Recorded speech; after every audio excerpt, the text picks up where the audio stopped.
ओम शांति 6 अप्रैल 2024। मीठे बच्चे, श्रीमत पर अच्छी सर्विस करने वालों को ही राजाई की प्राइस मिलती है।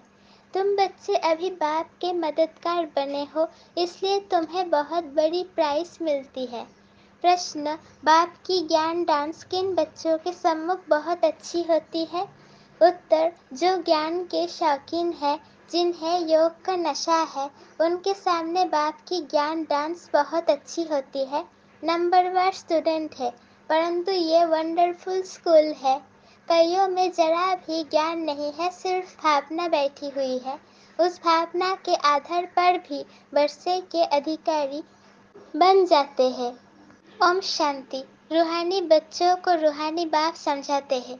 इसको कहा जाता है रूहानी ज्ञान व स्पिरिचुअल नॉलेज। स्पिरिचुअल नॉलेज सिर्फ एक बाप में ही होती है और कोई भी मनुष्य मात्र में रूहानी नॉलेज होती नहीं। रूहानी नॉलेज देने वाला ही एक है, जिसको ज्ञान का सागर कहा जाता है। हर एक मनुष्य में अपनी अपनी खूबी होती है ना। बैरिस्टर बैरिस्टर है, डॉक्टर डॉक्टर है। हर एक की ड्यूटी पार्ट अलग अलग है। हर एक की आत्मा को अपना अपना पार्ट मिला हुआ है और अविनाशी पार्ट है। कितनी छोटी आत्मा है, वंडर है ना। गाते भी है, चमकता है भ्रुकुटी के बीच। ये भी गाया जाता है निराकार आत्मा का ये शरीर है तख्त। है बहुत छोटी सी बिंदी और सब आत्माएं एक्टर्स है। एक जन्म के फीचर्स ना मिले दूसरे से, एक जन्म का पार्ट ना मिले दूसरे से। किसको भी पता नहीं है कि हम पास्ट में क्या थे, फिर फ्यूचर में क्या होंगे। ये बाप ही संगम पर बैठ समझाते हैं। सुबह को तुम बच्चे याद की यात्रा में बैठते हो तो उझाई हुई आत्मा प्रज्वलित होती रहती है, क्योंकि आत्मा में बहुत जंग लगी हुई है। बाप सोनार का भी काम करते हैं। पतित आत्माएं जिनमें खाद पड़ती है, उनको प्योर बनाते हैं। खाद पड़ती तो है ना। चांदी, तांबा, लोहा आदि नाम भी ऐसे हैं। गोल्डन एज, सिल्वर एज, सतो प्रधान, सतो, रजो, तमो, ये बातें और कोई भी मनुष्य गुरु नहीं समझाएंगे। एक सदगुरु ही समझाएंगे। सदगुरु का अकाल तख्त कहते हैं ना, उस सदगुरु को भी तख्त चाहिए ना। जैसे तुम आत्माओं को अपना अपना तख्त है, उनको भी तख्त लेना पड़ता है। कहते हैं मैं कौन सा तख्त लेता हूँ, ये दुनिया में कोई को पता नहीं है। वो तो नेति नेति कहते आए हैं, हम नहीं जानते हैं। तुम बच्चे भी समझते हो, पहले हम कुछ भी नहीं जानते थे। जो कुछ भी नहीं समझते हैं उनको बेसमझ कहा जाता है। भारतवासी समझते हैं हम बहुत समझदार थे, विश्व का राज्य भाग्य हमारा था, अब बेसमझ बन पड़े हैं। बाप कहते हैं तुम शास्त्र आदि भल कुछ भी पढ़े हो, ये सब अब भूल जाओ। सिर्फ एक बाप को याद करो। गृहस्थ व्यवहार में भी भल रहो। सन्यासियों के फॉलोअर्स भी अपने अपने घर में रहते हैं। कोई कोई सच्चे फॉलोअर्स होते हैं तो उनके साथ रहते हैं, बाकी कोई कहाँ रहते हैं। तो ये सब बातें बाप बैठ समझाते हैं। इसको कहा जाता है ज्ञान की डांस। योग तो है साइलेंस, ज्ञान की होती है डांस। योग में तो बिल्कुल शांत रहना होता है। डेथ साइलेंस कहते हैं ना, 3 मिनट डेथ साइलेंस, परंतु उसका भी अर्थ कोई जानते नहीं। सन्यासी शांति के लिए जंगल में जाते हैं, परंतु वहाँ थोड़ी ही शांति मिल सकती है। एक कहानी भी है, रानी का हार गले में। ये मिसाल है शांति के लिए। बाप इस समय जो बातें समझाते हैं वो दृष्टांत फिर भक्ति मार्ग में चले आते हैं। बाप इस समय पुरानी दुनिया को बदल नई दुनिया बनाते हैं, तम प्रधान से सतो प्रधान बनाते हैं। ये तो तुम समझ सकते हो। बाकी ये दुनिया ही तम प्रधान पतित है, क्योंकि सब विकारों से पैदा होते हैं।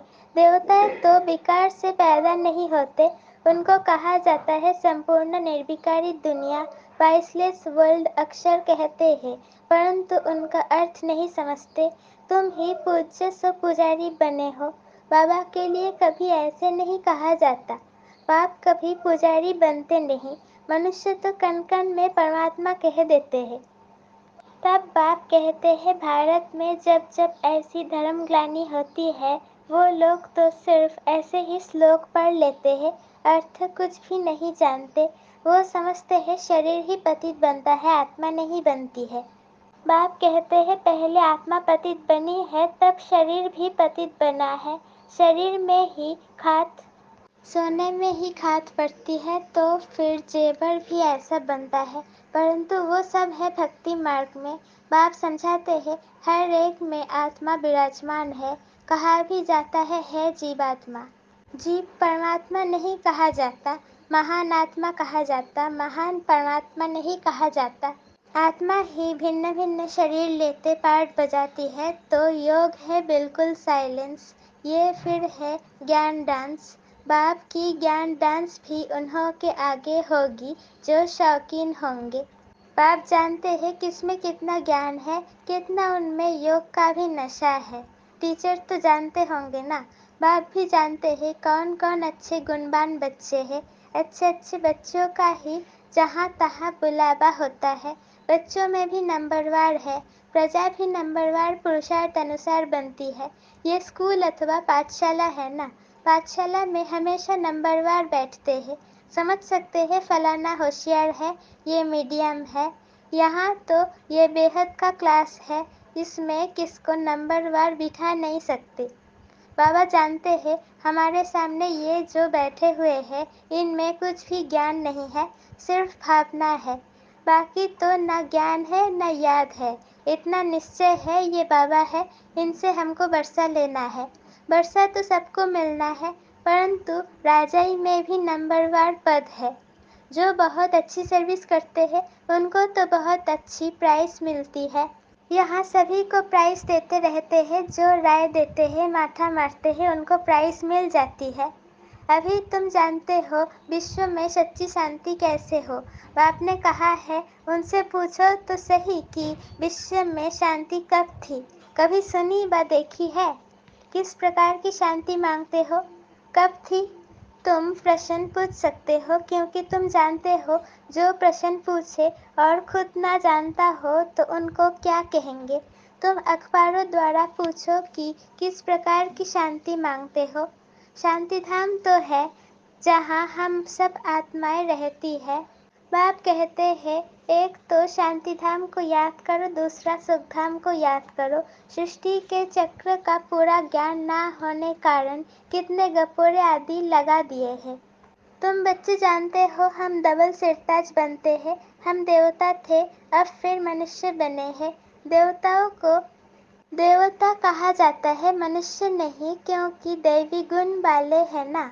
जिनमें अवगुण है वो कहते हैं मुझ निर्गुण हारे में कोई गुण नहीं। शास्त्रों में जो बातें सुनी है वो सिर्फ गाते रहते हैं। अच्युतम केशवम जैसे तोते को सिखलाया जाता है। कहते हैं बाबा आकर हम सबको पावन बनाओ। ब्रह्मलोक को वास्तव में दुनिया नहीं कहेंगे, वहाँ तुम आत्माएं रहती हो। वास्तव में पार्ट बजाने की दुनिया यही है, वो है शांति धाम। बाप समझाते हैं मैं बैठ तुम बच्चों को अपना परिचय देता हूँ। मैं आता ही उसमें हूँ जो अपने जन्मों को नहीं जानते हैं, ये भी अभी सुनते हैं।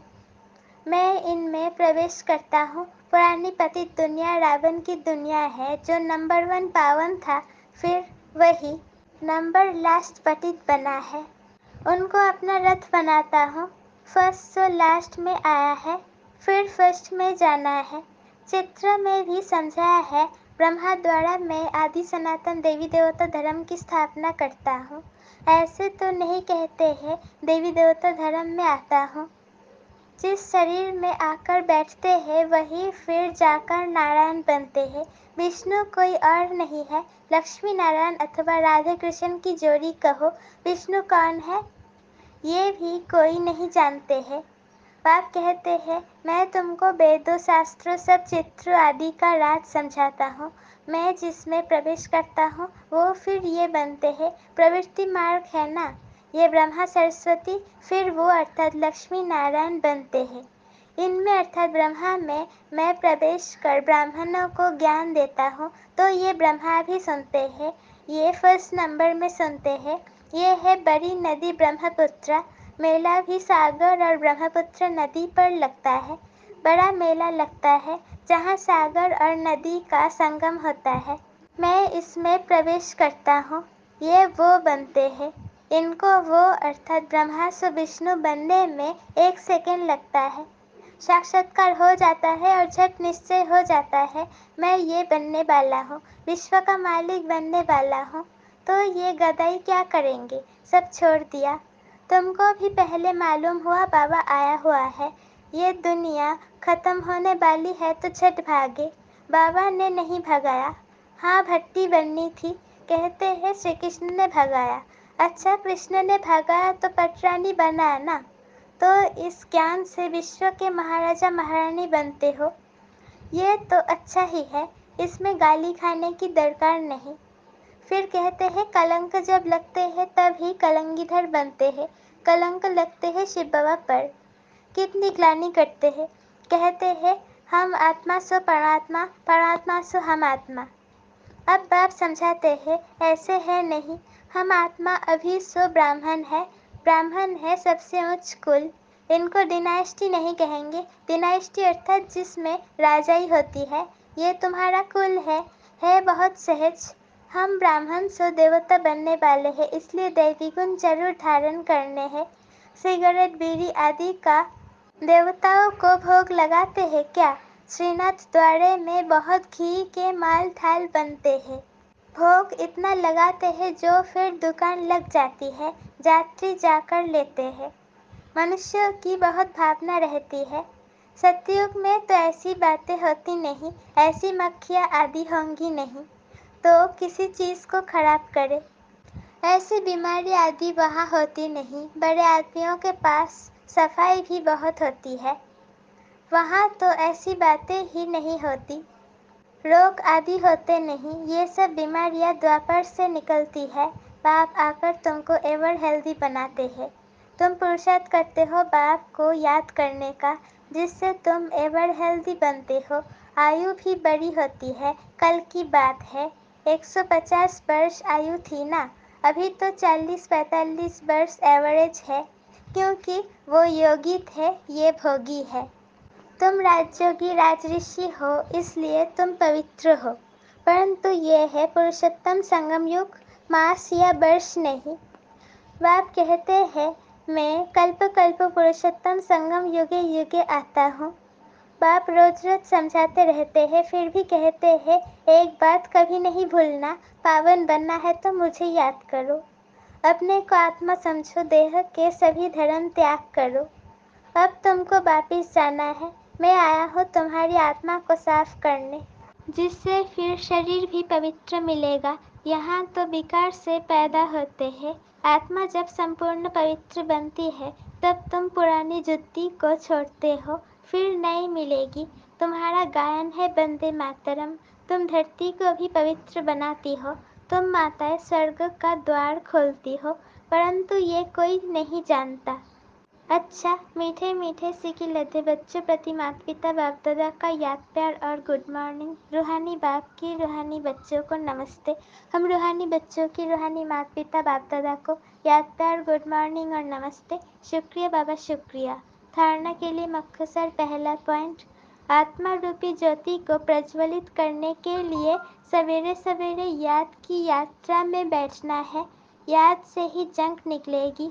आत्मा में जो खाद पड़ी है वो याद से निकल सच्चा सोना बनना है।